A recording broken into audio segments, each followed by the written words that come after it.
సంగారెడ్డి జిల్లా కేంద్రంలోని పాత బస్టాండ్ అంబేద్కర్ చౌక్ వద్ద యువజన సంఘాల సమితి రాష్ట్ర అధ్యక్షులు డాక్టర్ కూనవేణు ఆధ్వర్యంలో పైలట్స్ పాఠశాల సహకారంతో జిల్లా పోలీసు శాఖ ఆధ్వర్యంలో విద్యార్థులకు, ఆటో డ్రైవర్లు, డీసీఎం లారీ డ్రైవర్లకు రోడ్డు ప్రమాదాల నివారణ కోసం పలు అంశాలను వివరించారు.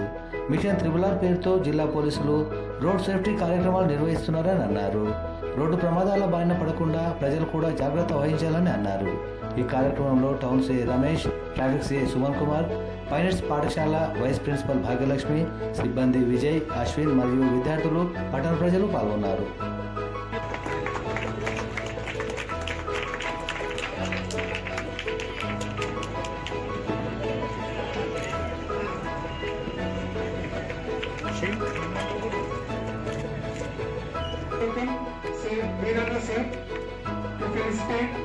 డాక్టర్ శ్రీ వేణుగోపాలకృష్ణ గారు. Moment to understand what RRR stands for in the context of today's program. RRR is an acronym that stands for R for road safety, ensuring that everyone on the road is aware of the importance of safe travel. R, second R stands for rules, following the traffic rules and regulations that govern our roads. And third R stands for responsibilities, recognizing that every one of us has a personal responsibility to make the roads safer for ourselves.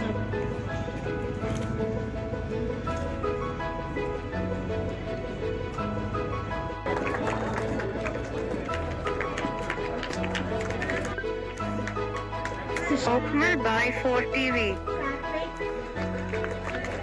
Shiva.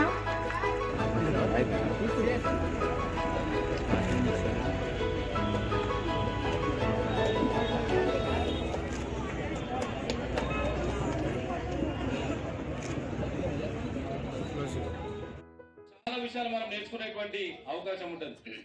ఈ రోజు మనం ఎందుకు ఈరోజు traffic సంబంధించినటువంటి దాని మీద మనం ఆలోచన చేస్తే గతంలో మన మనిషి ఏమవుతుందంటే మనిషి జనరల్ గా ఏంటంటే మనిషి పుట్టిన తర్వాత అభివృద్ధి చెందేటువంటి దశల ఒక ప్రాంతం నుంచి ఇంకొక ప్రాంతం పోవాలంటే మనం ఏం చేస్తున్నాం, ఫస్ట్ మనము కాలినడకన పోతున్నాం, మనం నడుచుకుంటూ పోతున్నాం కదా. మనం తర్వాత ఏమొచ్చినాయి, మనకేమొచ్చినాయి, గుర్రాలు వచ్చినాయి, దాని తర్వాత ఒంటెలు వచ్చినాయి, దాని తర్వాత గార్డుల తర్వాత ఇవన్నీ కూడా తీసుకొని మనము ఆడికెళ్ళి ఇడికి ఇక్కడికి వెళ్ళి అక్కడికి వెళ్ళి ఇక్కడ వస్తువులు కానీ మనుషులు కానీ పోయేటువంటి సాధనం స్టార్ట్ అయింది. క్రీస్తుకు పూర్వం 3000 సంవత్సరాలు క్రీస్తు పూర్వం 3వ శతాబ్దంలో ఫస్ట్ ఒకటి చక్రం కనుక్కున్నారు. చక్రం కనుక్కున్న తర్వాత 12వ శతాబ్దంలో ఆ చక్రం యొక్క బండి కనుక్కునేటువంటి ప్రయత్నం చేసింది. దాని తర్వాత 18వ శతాబ్దంలో మనకి ఏమొచ్చిందంటే సైకిల్ కనుక్కున్నాం. 1885వ సంవత్సరంలో సైకిల్ కనుక్కున్నాం. సైకిల్ కనుక్కున్న తర్వాత 1770లో కారు కొనుక్కునేటువంటి ప్రయత్నం చేసినాం. ఆ సైకిల్ అనేటువంటి కనుక్కున్న తర్వాత యావత్ ప్రపంచం యొక్క దశ మార్చేటువంటి ప్రయత్నం అయితే మనం చూసినాం.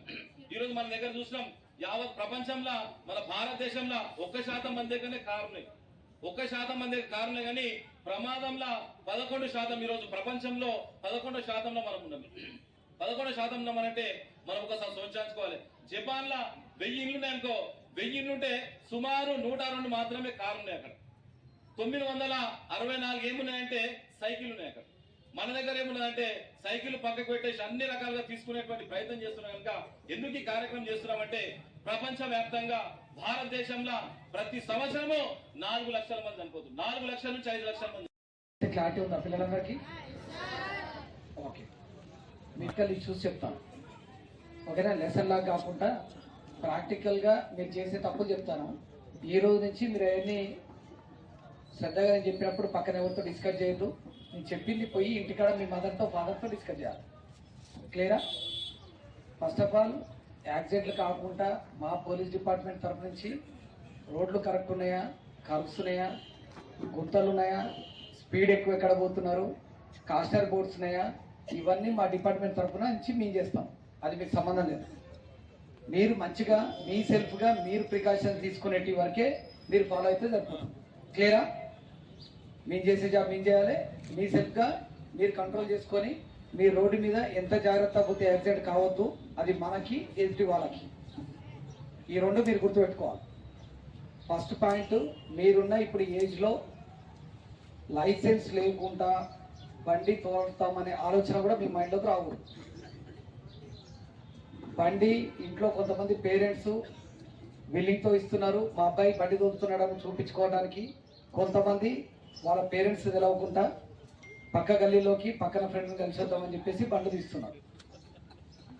ఇది తీయడం వల్ల మీకు బయటికి రోడ్డు మీదకి వచ్చే ముందల ట్రాఫిక్ రూల్స్ ఏంటో మీకు తెలియదు. ఇప్పుడు ఈ ఏజ్లో మీరు తెలిసి తెలవకుండా బండిని రోడ్డు మీద నడపడం వల్ల అందరూ కూడా నమస్కారాలు. ఇప్పుడు అడగగానే ఇక్కడ ఈ పాయని స్కూల్ యాజమాన్యం ఎవరైతే ఉన్నారో ఈ అరేంజ్మెంట్ చేసినందుకు ధన్యవాదాలు. ప్లస్ ఇక్కడ ఈ చుట్టుపక్కల జనాలు కూడా కోఆపరేట్ చేసినందుకు వాళ్ళకు కూడా ధన్యవాదాలు. ఈ జనవరి నెల మొత్తం కూడా మన డిపార్ట్మెంట్ తరఫు నుంచి ఈ రోడ్డు భద్రత వారోత్సవాల మాసంగా దీన్ని డిక్లేర్ చేయడం జరిగింది. దాంట్లో భాగంగానే సంగారెడ్డి టౌన్లో ఏదైతే ఈ రోడ్డు సేఫ్టీ అవేర్నెస్లో ఏమేమి జాగ్రత్తలు తీసుకోవాలా, ఏమేమి రూల్స్ పాటించాలా, మన బాధ్యతలు ఏంది అనే దాని మీద ఈ 3RRR అనే దాని మీద తీసుకొచ్చి అందరికీ ఈ అవగాహన గురించి ఈ ప్రోగ్రాం పెట్టడం జరిగింది. సో ముఖ్యంగా అన్నిటికంటే ముఖ్యంగా మన సంగారెడ్డి పట్టణం గురించి మనం మాట్లాడుకుంటే, సంగారెడ్డి టౌన్లో మేము అబ్జర్వ్ చేస్తున్నది ఇప్పటిదాకా మన ట్రాఫిక్ సిఐ గారు చెప్పినట్టు కానీ వేణు గారు చెప్పినట్టు కానీ రాంగ్ రూట్లో అదొక రైట్ లాగా పోతా ఉన్నారు. ఎక్కడెక్కడైతే యూటర్న్స్ ఉన్నాయో ఆ యూటర్న్స్ నుంచి పక్క గల్లీలకు పోవాలి అంటే ఒక 100 మీటర్స్ కూడా ముందుకు పోయి యూటర్న్ చేసుకొని వద్దామని ఆలోచన చేయడం లేదండి. ముఖ్యంగా మెయిన్గా ఈ స్కూల్ స్టూడెంట్స్ వల్ల పిలవడానికి రీజన్ కూడా అదే. ఈ స్కూల్ పిల్లలని తీసుకొని మరీ దారుణం ఏంటంటే స్కూల్ పిల్లలని తీసుకొని వాళ్ళ పేరెంట్స్ రాంగ్ రూట్లోకి వెళ్ళిపోతున్నారు, దగ్గర స్కూల్ అని చెప్పేసి.